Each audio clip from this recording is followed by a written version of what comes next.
কথা তুলে ধরেছেন। এখান থেকেই সংঘটিত হয়েছিল আল্লাহর রাসূল সাল্লাল্লাহু আলাইহি ওয়াসাল্লামের পবিত্র মেরাজ।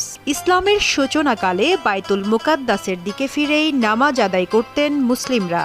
পবিত্র কোরআন ও হাদিসে ফিলিস্তিনের গুরুত্ব ও মর্যাদা নিয়ে এমন অনেক বর্ণনা রয়েছে।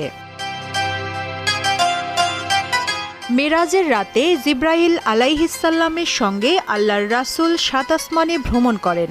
এই রাতেই তাকে জান্নাত ও জাহান্নাম দেখানো হয় এবং তিনি আল্লাহর সাক্ষাৎ লাভ করেন।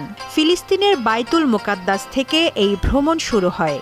এখানে আল্লাহর রাসূল সব নবীর নামাজের ইমামতি করেন। তারপর তিনি এখান থেকে ঊর্ধ্ব আকাশে ভ্রমণ করেন। সূরা বনী ইসরাঈলের ১ নম্বর আয়াতে আল্লাহ তাআলা বলেন, পবিত্র ও মহিমাময় তিনি, যিনি তার বান্দাকে রাত্রে ভ্রমণ করিয়েছিলেন আল মসজিদুল হারাম থেকে মসজিদুল আকসা পর্যন্ত, যার